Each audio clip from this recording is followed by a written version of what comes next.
नमस्कार दोस्तों, स्वागत है आपका एक और नई कहानी के साथ। घर से निकलते ही बाहर चौराहे के सामने ही मोटे लाला जलेबी वाले की मशहूर दुकान थी। सुबह बेडमी कचौरी और साथ में गर्मा गर्म जलेबी मिलती थी। शाम को एक बड़ी सी कढ़ाई में दूध उबाला जाता था जिससे रबड़ी तैयार होती थी। रात को दूर दूर से लोग दूध जलेबी खाने के लिए आते थे। छज्जू बल बहुत मोटे थे। वे दुकान पर बैठे रहते थे, अपने कारीगरों को डांटते रहते थे। गल्ला संभालना उन्हें बहुत अच्छी तरह से आता था। किसी से भी 1 रुपए का हिसाब गलत नहीं होता। सुबह 11 बजे से रात के 12 बजे तक दुकान पर ही बैठे रहते थे। सभी उन्हें मोटे लाला के नाम से जानते थे। कुछ पुराने लोग थे जिन्हें उनका नाम छज्जूमल पता था। मैं उस समय 13 या 14 वर्ष का था। माँ से 5 रुपए लेकर जाता था। 2 रुपए की 2 बेडमी और 3 रुपए की जलेबी आ जाती थी। वहीं बराबर में पड़ी बेंच पर बैठकर खाता था। हम 2 दोस्त जाते थे। हम कोशिश करते थे कि एक ही बेडमी में सारी सब्जी खा जाते थे, फिर दोबारा दोना लेकर आगे बढ़ा देते थे। भैया, थोड़ी सी सब्जी देना। सब्जी देने वाला लड़का लाला जी की ओर देखता। लाला जी हम दोनों को घूर कर देखते। इससे पहले वो कुछ बोलते तो मैं बोलता, अरे लाला जी, आपकी सब्जी बहुत टेस्टी है, इसलिए तो यहाँ रोज बेडमी खाने आते हैं, वरना अगले चौराहे पर 2 रुपए की 3 मिलती है। चल भैया, डाल दे सब्जी। लाला जी कुछ नहीं बोलते और सब्जी वाला सब्जी डाल देता। यह हमारा रोज का ही काम था। एक दिन शाम को हमारे कुछ रिश्तेदार घर आए। शाम को खाना खाने के बाद दूध जलेबी की फरमाइश होने लगी। पहले तो मेरी ड्यूटी लगी दूध जलेबी पैक करवा कर लाने की, लेकिन तभी कानपुरा वाली बुआ बोली, भैया याद है बचपन में हम कैसे छज्जू हलवाई की जलेबी खाते थे? वह अभी भी है या नहीं? तो मैं बोलता हूँ, बुआ जी, यहाँ कोई छज्जू हलवाई नहीं है, हम तो मोटे लाला की जलेबी लाते हैं। तो पिताजी कहते हैं, अरे दीदी, है छज्जू हलवाई। मुन्ना, मोटे लाला का असली नाम छज्जू हलवाई है। पहले वह बहुत पतला था, अपने पिता के साथ केवल दूध जलेबी बेचता था। तो बुआ जी बोलती हैं, छोड़ो ना भैया, वहीं चलकर खाते हैं, सर्दी का टाइम है, गरम गरम दूध और जलेबी, मजा आ जाएगा। हम सब तैयार होकर मोटे लाला की दुकान पर पहुंच जाते हैं। दूध जलेबी का ऑर्डर देकर हम वहीं भट्टी के पास खड़े होकर दूध को उबलता हुआ देख रहे थे। तो छज्जू हलवाई बोलता है, अच्छा तो गौरी शंकर जी, ये आपका लड़का है, हर रोज सुबह जिद करके 2-2 बार सब्जी लेता है, ऊपर से धमकी भी देता है। यह बात सुनकर सब हंसने लगे। मुझे लगा कहीं जमीन में गड़ जाना चाहिए, क्योंकि सबको पता है बेडमी केवल 2 रुपए की आती है। तो पिताजी बोले, क्यों मुन्ना, ये मैं क्या सुन रहा हूँ, तुम रोज बेडमी क्यों खाते हो? ये चीजें कभी कभी ही ठीक रहती हैं। नहीं पिताजी, कभी कभी खाता हूँ, छज्जू हलवाई बोला। छोड़ो गौरी शंकर जी, बच्चा है, मैं जानता नहीं था कि आपका बेटा है। सभी जोर शोर से हंस रहे थे। मैं गुस्से से मोटे लाला को घूर रहा था। अगले दिन से मैंने उस दुकान पर जाना छोड़ दिया।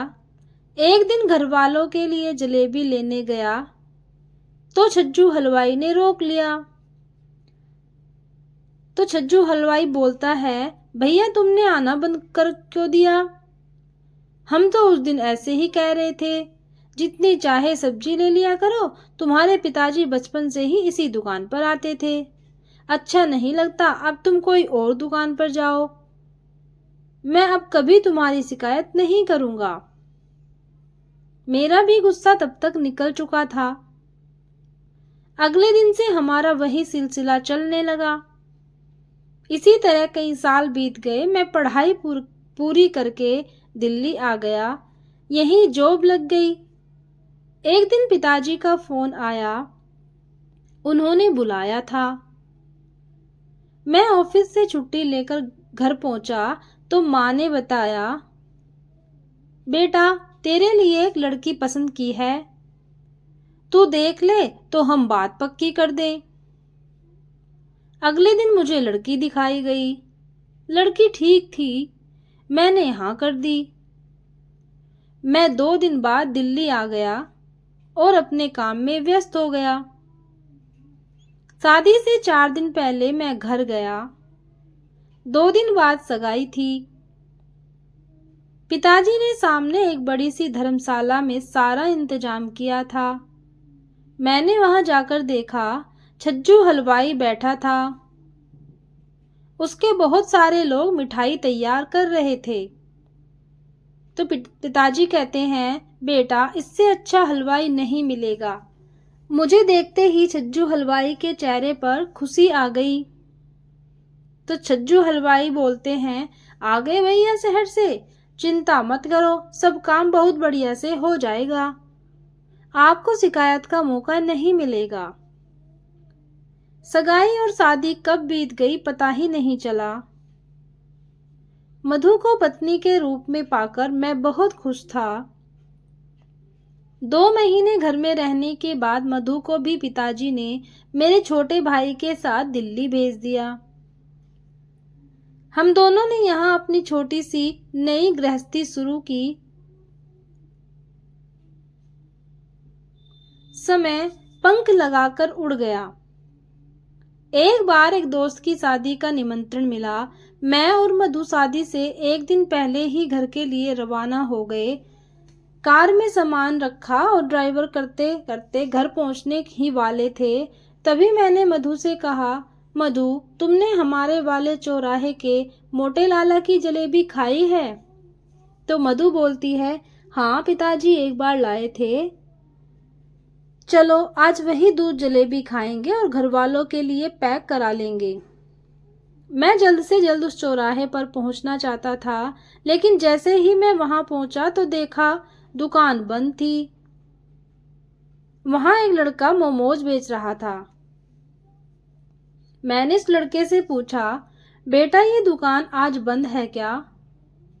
तो लड़का कहता है, भैया यह तो सालों से बंद है, आप मोमोज खाएंगे?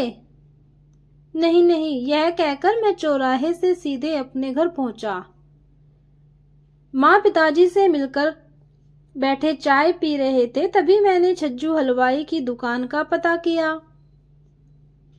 तो पिताजी ने बताया, मुन्ना धीरे धीरे शहर का कल्चर बदल गया, लोग अब मोमोज खाने लगे, छज्जू हलवाई की दुकानदारी कम होने लगी, धीरे धीरे कारीगर कम होने लगे। एक दिन पता लगा छज्जू हलवाई को हार्ट अटैक पड़ा, उसे अस्पताल ले जा रहे थे, रास्ते में ही खत्म हो गया। तब से दुकान बंद है। उसका एक ही लड़का था जो शहर में नौकरी करता है। कुछ लोग बता रहे हैं कि वह दुकान बेच रहा है, पता नहीं कौन खरीदेगा। यह सब सुनकर एक पल के लिए मेरी आंखें नई। हम अपने कल्चर से कितना दूर होते जा रहे हैं। तो दोस्तों ये थी कहानी, आपको कैसी लगी जरूर बताना। और ये कहानी सुनकर शायद आपको भी कुछ पुरानी बातें याद आई हो। धन्यवाद।